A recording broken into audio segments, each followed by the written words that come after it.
नमस्ते दोस्तों, बहुत बहुत स्वागत है आपका अपने चैनल एग्जाम निकालो पर। आज हम डिस्कस करने जा रहे हैं सीजीएल 21 के 23 अगस्त के सेकंड शिफ्ट का English paper. As per the general survey and number of attempts, paper of 23rd August may be considered as one of the toughest shift. But this is what analysis shows. The paper actually, if attempted carefully, should be average for a good student.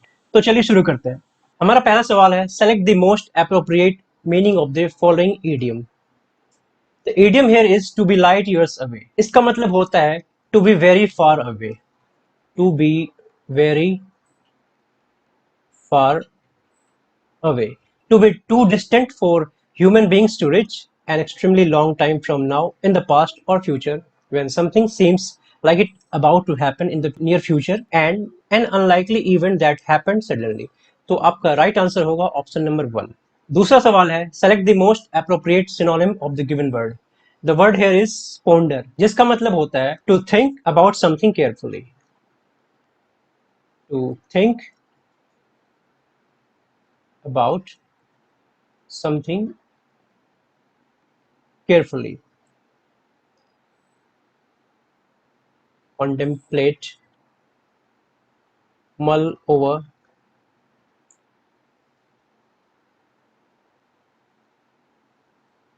ruminate,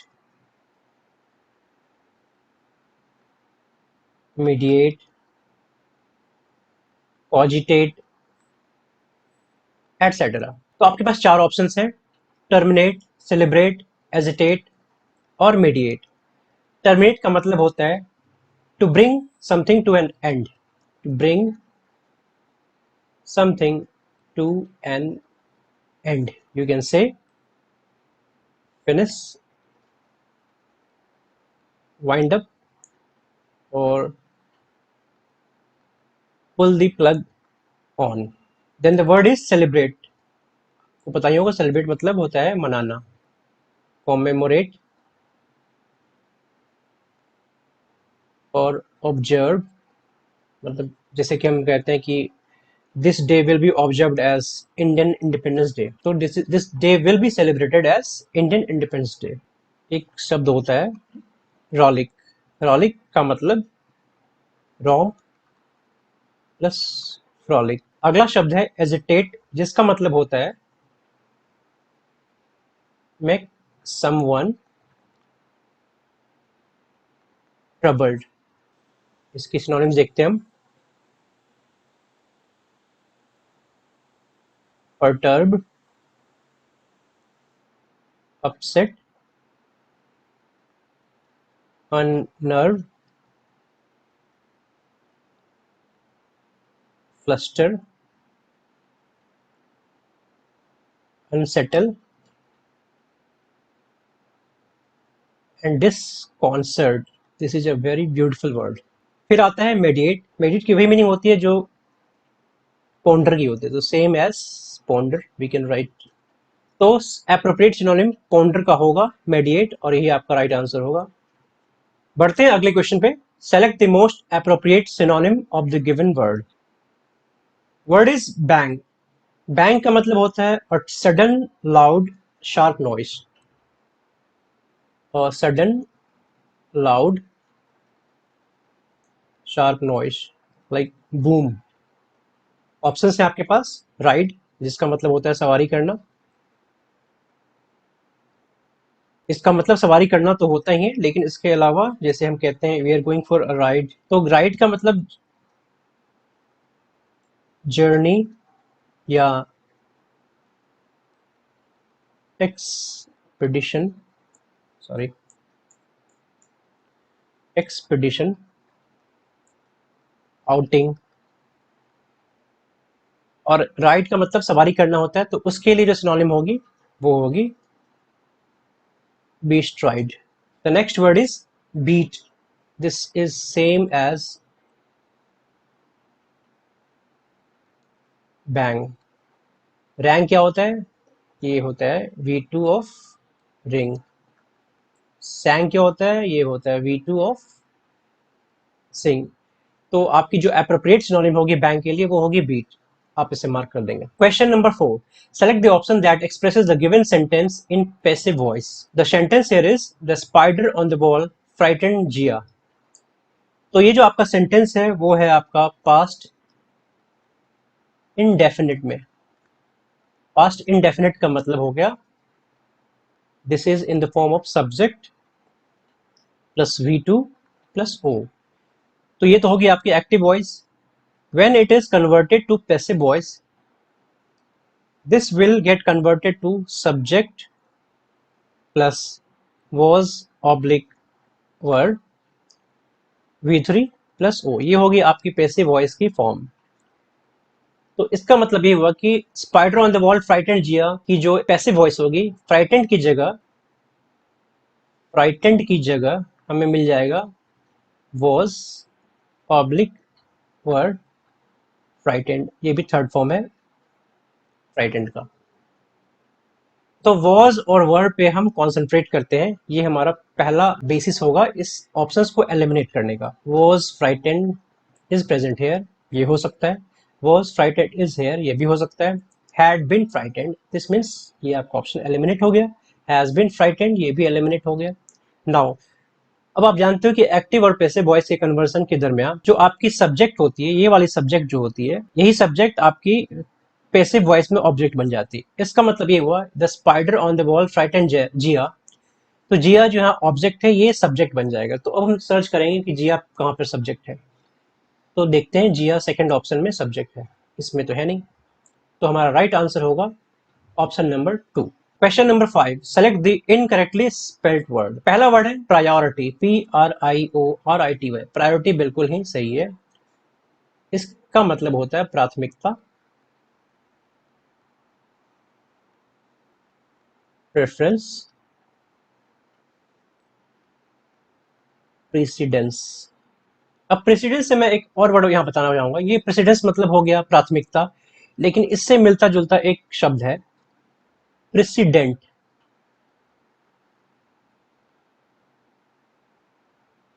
जिसका मतलब होता है उदाहरण, जो पूर्व में हो चुका है, पहले हो चुका है और उसका उदाहरण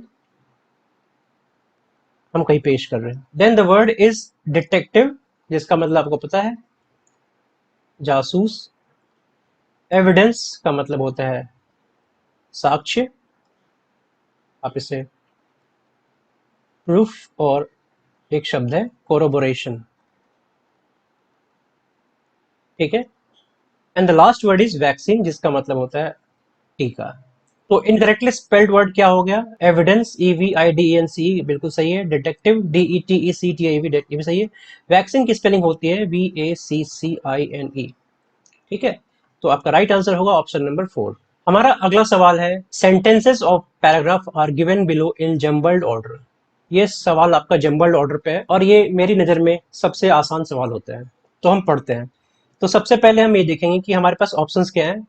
ऑप्शंस में जो शुरुआत क्लॉज है CDCB, तो आपकी जो पॉसिबिलिटी है ओपनिंग सेंटेंस या ओपनिंग क्लॉज की, ये 3 ही हो सकती है, BCD। तो हम पढ़ते हैं बारी बारी से, एक को तो पढ़ना नहीं हमें। As the night passed away का मतलब हुआ जैसे से रात बीती और दिन ढला। तो इसका मतलब ये हुआ कि इससे पहले किसी चीज की चर्चा की जा रही हो, किसी घटना की चर्चा की जा रही होगी, जिसके बाद ये एक्सप्रेशन आ रही है। तो बी आपका ओपनिंग सेंटेंस नहीं होगा। देन कम्स सी। सी देखते हैं, a dog and a cock having struck up an acquaintance went out of their travel together। देखते हैं आगे, फिर पढ़ते हैं, इसमें कुछ क्लियर नहीं हो रहा है। Nightfall found them in a forest. यहाँ पे फाउंड देम, देम का मतलब क्या होता है? Them is an object pronoun. Them क्या है? एक ऑब्जेक्ट प्रोनाउन है। ठीक है। तो प्रोनाउन का इस्तेमाल हम कब करते हैं? प्रोनाउन का इस्तेमाल हम नाउन की जगह करते हैं। तो पहले किसी नाउन की चर्चा हम कर देते हैं और फिर जब दोबारा उसी के बारे में कुछ बातें कहनी हो तो हम प्रोनाउन का प्रयोग करते हैं। तो इसका मतलब ये हुआ कि डी से पहले ही किसी चीज की चर्चा की जा रही हो, देम है उसके लिए प्रयोग हुआ है, तो डी आपका ओपनिंग सेंटेंस नहीं हो सकता है। इसका मतलब ये हुआ कि सी आपका ओपनिंग सेंटेंस होगा। तो आपको ये बी और डी कट कर देना है। तो आपके पास ऑप्शन बच गए 1 और 3। तो सी के साथ आपके पास क्या क्या कॉम्बिनेशन है? सी के साथ आपकी कॉम्बिनेशन है CD और CA। तो हम CA पर चेक करेंगे और CD पर चेक करेंगे। तो पढ़ते हैं हम इसे। A dog and cock having struck up an acquaintance went out on their travels together. ठीक है। तो उसके बाद a fox hearing the cock and thinking to make a meal of him came and stood under the tree. ए है, ठीक है। तो हम यहाँ देख रहे हैं a dog and a cock, ये दोनों जा रहे हैं, तो सी के बाद डी होगा या ए होगा, ये हम देखते हैं। डॉग एंड कॉक के बारे में कहीं कुछ कहा जा रहा होगा, ए या डी में देख लेते हैं पहले। Nightfall found them in a forest, so the cock flying up on a tree perched among the branches while the dog dozed below at the foot. ये नीचे चल के जा रहा था, ये उड़ के जा रहा था। इसका मतलब ये हुआ कि सी के बाद जो होगा अगला सेंटेंस वो होगा डी। तो C will be followed immediately by D and then the other clauses will fall into place. तो आपका ऑप्शन नंबर 1 राइट आंसर होगा। बढ़ते हैं अगले क्वेश्चन की ओर। Question number 7, select the most appropriate option to fill in the blank. So the sentence here is, can you dash between these two shades of green? तो इसका मतलब ये हुआ कि ग्रीन कलर के इन दोनों शेड्स के बीच में क्या आप अंतर स्पष्ट कर सकते हो? तो कैन यू डिटेक्ट बिटवीन होगा या डाइवर्ट बिटवीन होगा या डिस्ट्रैक्ट बिटवीन होगा और डिस्टिंग्विश बिटवीन। तो the appropriate word will be here distinguish. Detect का मतलब होता है पता लगाना या अनुसंधान करना।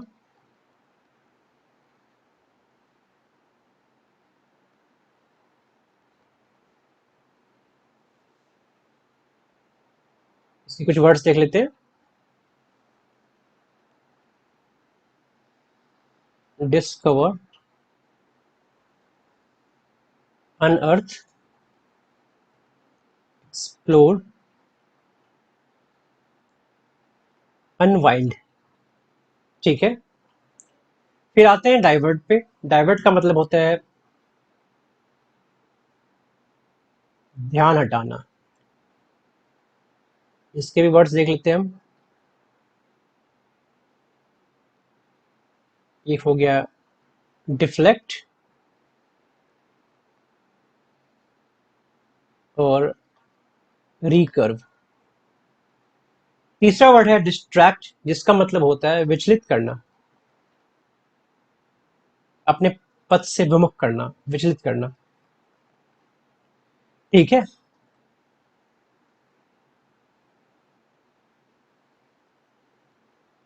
रफल, बी पजल,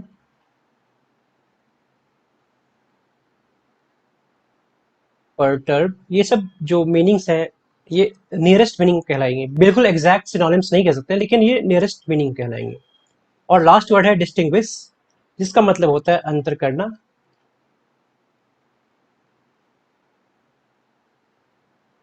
मतलब डिफर और डिफरेंशिएट। तो जो आपका आंसर होगा ऑप्शन नंबर 4 होगा। आप इसे मार्क करेंगे और आगे बढ़ेंगे। Question number 8, select the most appropriate meaning of the following idiom. Idiom here is a fish out of water. अगर आप किसी मछली को पानी से बाहर निकाल दोगे तो कैसा फील करेगा वो? She will feel uncomfortable obviously because that is an unfamiliar surrounding for her. So इसका मतलब होता है to feel uncomfortable in unfamiliar surroundings. ठीक है। और फिश से रिलेटेड कुछ ईडियम है जो मैं यहाँ पे डिस्कस करूंगा, आप वो देख लो। पहला ईडियम है फिश टेल। तो जो ये फिश टेल होता है वो होता है एक बहुत बड़ा झूठ, बिग लाई। दूसरा ईडियम है fish in troubled water. Fish in troubled water का मतलब होता है कि जब सिचुएशन ऑलरेडी डिसऑर्डर वाली हो, डिफिकल्टीज वाली हो, और वहां पे आप फायदा उठाने की कोशिश करो, तो इसका मतलब होता है to try to capitalise on और benefit from circumstances that is FRU, fraught with, full of, fraud with, disorder और difficulties। एक और idiom देखते हैं, ड्रिंक लाइक अ फिश, ये बहुत कॉमन सा इडियम है। ड्रिंक लाइक अ फिश, इसका मतलब हुआ drink alcohol excessively. Question number 9. Select the most appropriate option to substitute. तो सेंटेंस पढ़ते हैं हम। The warden punished the students who violates the rules of the hostel. Warden punished the student, इसका मतलब ये हुआ कि वार्डन ने स्टूडेंट्स को पनिश कर दिया। ये हो गया पास्ट टेंस, कर दिया। ठीक है, तो कर दिया इसका मतलब जो रूल्स हॉस्टल के होंगे वो ऑलरेडी वायलेट हो चुके होंगे, लेकिन यहाँ पे लिख रहा है who violates, this is in present tense. ठीक है, तो ये प्रेजेंट जो होगा ये गलत है, this has to be in past tense. ठीक है, इसका मतलब ये हो गया वायलेटेड सही होगा। Option number 2 is your right answer. Question number 10. Select the option that can be used as one word substitute for the given group of words. A person who entertains people by doing difficult feats. अलग अलग तरह की जो करतब दिखाता है उस व्यक्ति को क्या कहते हैं, उसे हम कहते हैं एक्रोबेट। तो एक्रोबेट जो होगा वो आपका राइट आंसर होगा। बाकी तीन जो वर्ड्स दिए हुए यहाँ पे, एस्ट्रोनॉट, एस्ट्रोनॉट का मतलब होता है person trained to travel in a spacecraft. Cosmonaut ये भी एक तरीके का एस्ट्रोनॉट ही होगा, तो ये कह लेते हैं हम एस्ट्रोनॉट, बट ये स्पेशली रशिया में यूज होता है, रशियन स्पेस प्रोग्राम। और कॉमेडियन का मतलब आपको पता ही होगा, बताने की जरूरत नहीं है।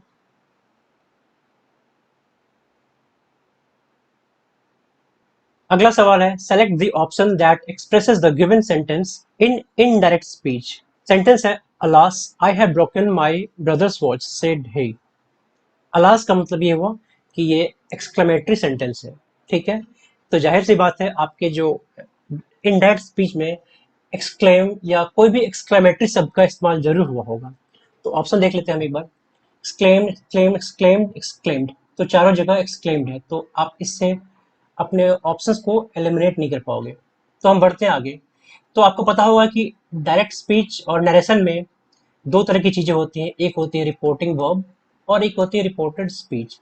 तो रिपोर्टिंग वर्ब आपका जो यहाँ पर है वो है पास्ट इनडेफिनिट में, और जब हम इसे इनडायरेक्ट स्पीच में कन्वर्ट करते हैं तो ये पास्ट इनडेफिनिट में ही रह जाता है। ठीक है, coming to reported speech, your sentence is in present perfect. Present perfect, तो हम जब इसे इनडायरेक्ट स्पीच में कन्वर्ट करेंगे तो ये हो जाएगा हमारा पास्ट परफेक्ट। ठीक है, तो प्रेजेंट परफेक्ट का क्या फॉर्म है, प्रेजेंट परफेक्ट, और ये हो गया पास्ट परफेक्ट। प्रेजेंट परफेक्ट का फॉर्म हो गया subject have, has, we three और ओ। जब ये कन्वर्ट होगा तो सब्जेक्ट हैव हैज की जगह हैड लग जाएगा और वी थ्री ओ जस का तस रह जाएगा। तो अब हमें जो अब हमें जो ऑप्शंस ढूंढनी है उसमें हमें ढूंढना है had we three, means had broken ढूंढना है। हमें हैड ब्रोकन ढूंढना है, तो हम ढूंढते हैं हैव ब्रोकन, ये नहीं होगा। हैड ब्रोकन हो सकता है, मे हैव ब्रोकन नहीं होगा, हैज ब्रोकन नहीं होगा। तो आपका जो राइट आंसर होगा ऑप्शन नंबर 2 होगा। आपको पूरा सेंटेंस पढ़ने की बिल्कुल भी जरूरत नहीं है। अगला सवाल आपका एंटोनिम बेस्ड है। Select the most appropriate antonym. तो word here is expunge, this is pronounced as expunge. ठीक है, इसका मतलब होता है remove completely,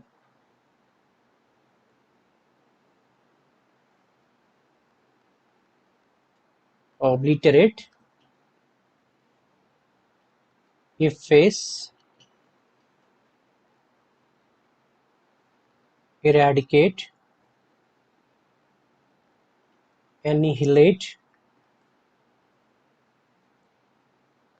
extirpate or blot out. These all are the synonyms for expunge. तो आपके पास ऑप्शंस हैं ड्रॉ, ड्रॉ का मतलब होता है खींचना,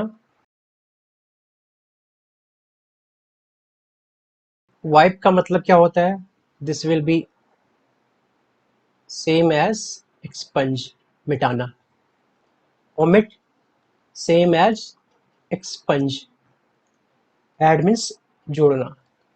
तो आप एंटोनिम ढूंढ रहे हो, ये तो हो गया मिटाना, हटाना, ड्रॉ मीन्स खींचना, तो आपका जो एप्रोप्रिएट एंटोनिम होगा वो होगा ऑप्शन नंबर 4 एड।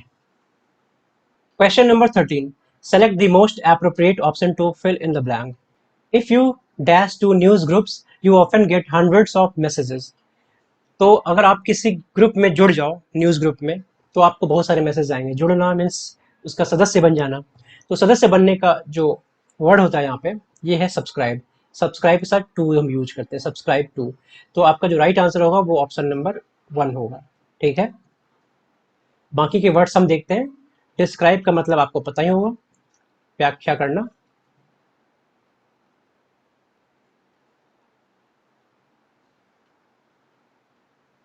मतलब कि report, narrate, explain, expound, elucidate, portray और डिपिक्ट, ये सारे आपके नियर सिनोनिम्स हैं इस वर्ड के। The second word is practice का, जिसका मतलब होता है अभ्यास करना, अभ्यास करना, अथवा एक प्रथा भी होती है, ये प्रैक्टिस है। This is a practice in some reason. Then comes offend, hurt करना। तो ऑफेंड की सिनोनिम्स देखते हैं हम, किसी को डिस्प्लीज करना, affront, annoy. Question number 14. Select the option that can be used as one word substitute for the given group of words. A secret or disguised way of writing. कुछ भी हम सीक्रेटली या कोडिंग में लिखते हैं, कोड में, कूट भाषा में लिखते हैं, तो उसे हम कहते हैं cipher. This is also written as like this. Interestingly, cipher is a post in Ministry of External Affairs, ASO cipher. So this is something related to unraveling or unearthing the codes in MEA. ये बहुत ही अच्छी post है। तो आपके पास 4 words हैं। पहला है emblem. Emblem होता है symbolic Baij of a nation, symbol, चिन्ह, पजल, पहेली,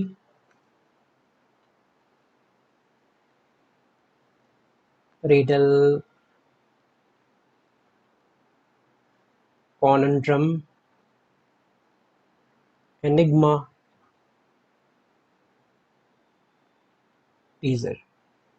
तो आपका जो राइट आंसर होगा वो होगा साइफर। बढ़ते हैं अगले सवाल पे। The following sentence has been divided into parts, one of them contains an error. तो हमें एरर्स में ढूंढना है।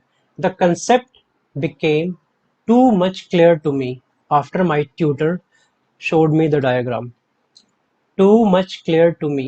Too much clear to me गलत है। टू का इस्तेमाल नेगेटिव वे में किया जाता है, जिसे कहते हैं he is too weak to walk.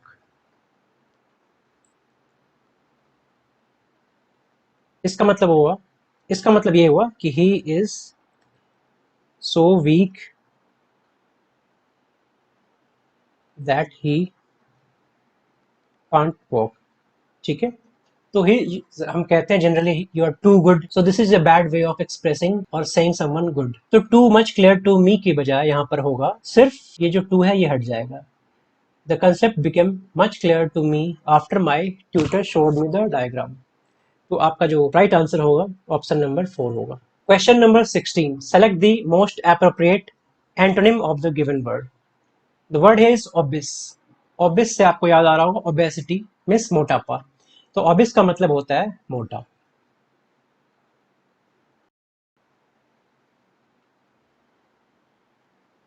Stout, fat,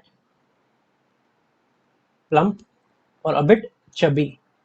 chubby means थुलथुला होते हैं वैसे। इसके 4 ऑप्शन हैं। लार्ज, लार्ज का मतलब होता है बड़ा, ठीक है। Mammoth,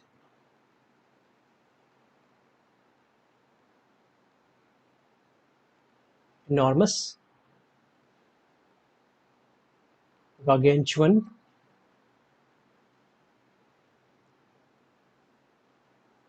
prodigious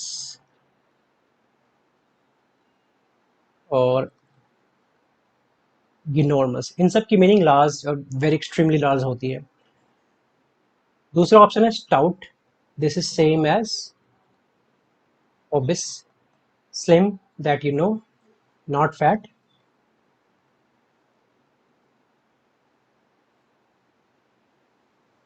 yellow slender, lean, willowy और एक वर्ड है SVELTE, प्रोनाउंस्ड एज स्वेल्ट, ठीक है। Last word is greasy. Greasy का मतलब चिकना होता है, ऑयली और ग्लॉसी। तो अब इसका जो एप्रोप्रिएट एंटोनिम होगा वो होगा आपका लार्ज, स्टाउट, ग्रीसी नहीं होगा, स्लिम होगा। Question number 17 is based on jumbled order, ठीक है। तो हम सबसे पहले देखते हैं ऑप्शंस। ऑप्शंस है C, C, A, D। तो आपकी जो ओपनिंग क्लॉज हो सकती है वो A, C, D के अलावा नहीं हो सकती है, बी तो नहीं होगी, मुझे इसे कंसिडर नहीं करना है। तो पढ़ते हैं। दो दे हैड नेवर हर्ड, दो दे हैड, दे मैंने बताया कि एक सब्जेक्ट प्रोनाउन है और प्रोनाउन का इस्तेमाल नाउन की जगह होता है। तो इससे पहले उन्होंने किसी चीज की चर्चा कर रखी होगी, फिर उसकी जगह इन्होंने देयर का इस्तेमाल किया, तो ये आपकी ओपनिंग क्लॉज नहीं होगी। देन सुबह did really have a close circle of friends and companions, सुबह के अच्छे फ्रेंड्स हैं, कंपेनियंस हैं। दे वर सरबसी एंड पंगुली, सरबसी और पंगुली और द टू कॉज, इसकी दो गायें हैं सरबसी और पंगुली, जो कि काउ शेड में रह रही है, ठीक है। सी से कुछ क्लियर नहीं हो रहा है। They understood the silent, again they here is a pronoun, ठीक है, प्रोनाउन, इसलिए आपका डी ओपनिंग सेंटेंस नहीं होगा, तो सी आपकी ओपनिंग सेंटेंस होगी। तो सी के साथ साथ आपके पास क्या कॉम्बिनेशन है, सी के साथ ए है और सी के साथ बी है, तो ये दोनों मैंने कट कर दिया। अब इन दोनों में हमें देखना है आपका आंसर क्या होने जा रहा है। तो सी पहले पढ़ते हैं। सुबह did really have a close circle of friends and companions, और उनकी दो गायें हैं सरबसी एंड पंगुली।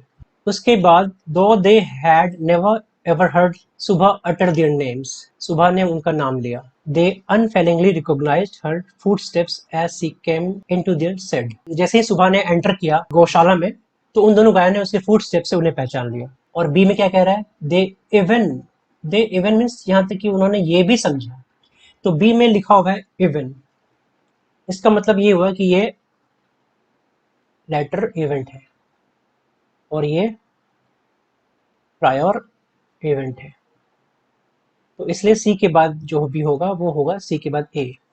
तो सी के बाद ए यहाँ हो रहा है ऑप्शन नंबर 2 में, इसलिए आपका राइट आंसर होगा ऑप्शन नंबर 2। बढ़ते हैं अगले सवाल पे।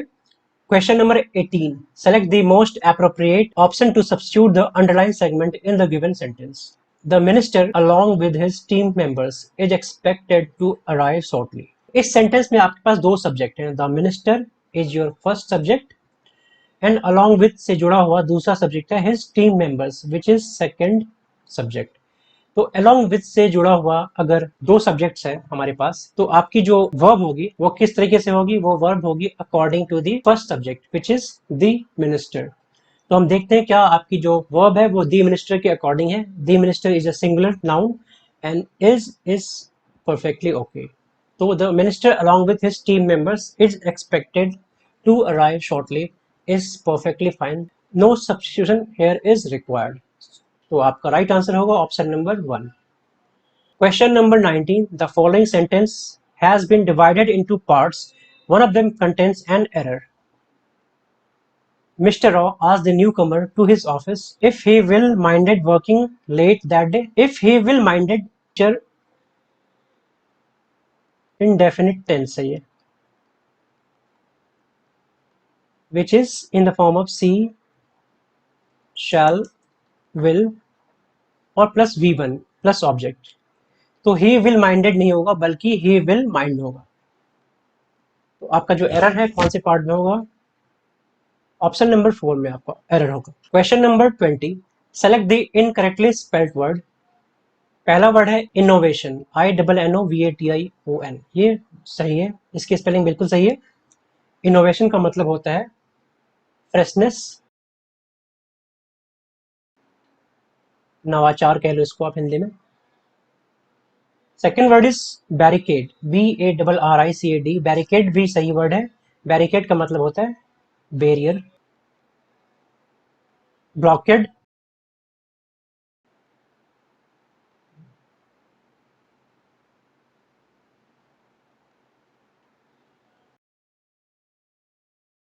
अगला शब्द है प्रीसियस, PRECIOUS, इसकी करेक्ट स्पेलिंग होती है PRECIOUS। का मतलब होता है कीमती, कॉस्टली, एक्सपेंसिव। तो आपका जो राइट आंसर होगा वो ऑप्शन नंबर 3 होगा। अगला शब्द है इन्फेक्शन, जिसका मतलब होता है संक्रमण। अब हम आ गए हैं कॉम्प्रिहेंशन वाले पार्ट पे, पढ़ते हैं सेंटेंस को। एसोवीरा's origin stretch back to prehistoric times and this spot on Morocco's Atlantic coast. एसोवीरा एक जगह है मोरक्को का, Atlantic coast, dash a centre of culture and commerce ever since. तो ये जो एसोवीरा है काफी दिनों से केंद्र रहा है कल्चर और कॉमर्स का, रहा है। तो रहा है के लिए हम क्या यूज करेंगे? Morocco's Atlantic coast, been a centre. अगर हम सिर्फ बिन यूज करते हैं तो been is without any auxiliary verb, तो ये तो गलत होगा ना। Has been, this has been a centre of culture, ये सही होगा बिल्कुल, क्योंकि इसका मतलब ये हुआ कि काफी दिनों से यह सिटी संस्कृति का और कॉमर्स का केंद्र रहा है। तो ये आपका राइट आंसर होगा। हैड बी नहीं होगा, हैड के साथ क्या यूज होता है? ये हैड के साथ बिन यूज होता है, ठीक है, तो ये भी गलत है आपका। हैव बिन नहीं होगा, क्यों नहीं होगा हैव बिन?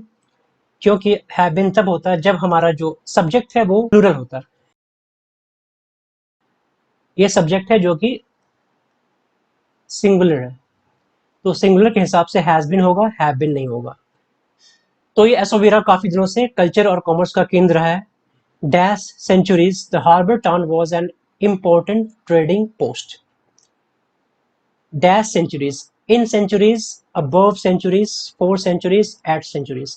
हमारा यह कहने का मतलब यह है, या ऑथर का कहने का मतलब है काफी शतकों से, काफी सेंचुरीज से। तो उसके लिए हम क्या यूज करते हैं? फॉर या सिंस यूज करते हैं।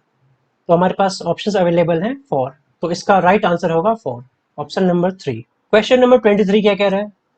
पहले हमने पढ़ा अब तक 4 centuries the harbour town was an important trading post, dash both a seaport and as the new western terminus of a caravan. इस एज से ये पता चल रहा है कि यहाँ भी एज होगा, both as a seaport and as the north western terminus of a caravan.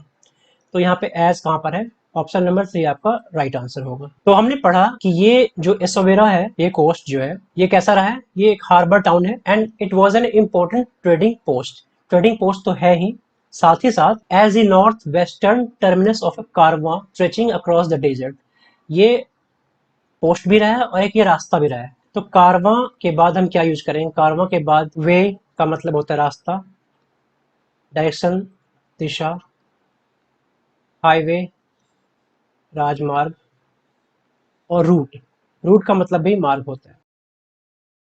तो रूट यहाँ पे अप्रोप्रिएट होगा, वर्ड होगा, और आपका आंसर होगा ऑप्शन नंबर 4। तो देखते हैं हम अपना आखिरी सवाल। Both a seaport and as the north western terminus of caravan route stretching across the desert to Timbuktu dash Africa's interior. एक टिम्बकटू जगह है, कहाँ है वो जगह? अफ्रीका के इंटीरियर में। तो ये जो आपकी अप्रोप्रिएट प्रीपोजिशन होगी यहाँ पे इन लगेगी, अबव नहीं होगी, ओवर भी नहीं होगी, ऑन बिल्कुल नहीं होगी। ऑन मतलब होता है जैसे ये कोई बुक रखी हो आपकी टेबल पे तो ऑन द टेबल, इसमें कांटेक्ट होता है, तो ये भी नहीं होगा, अबव भी नहीं होगा। तो आपकी जो अप्रोप्रिएट प्रीपोजिशन होगी वो इन होगी। तो आपका आंसर है option number 1। So that's it in this video. Hope you liked the explanation, and if so, don't forget to subscribe and share among your friends so that this benefit reaches to as many as people. Thanks for watching.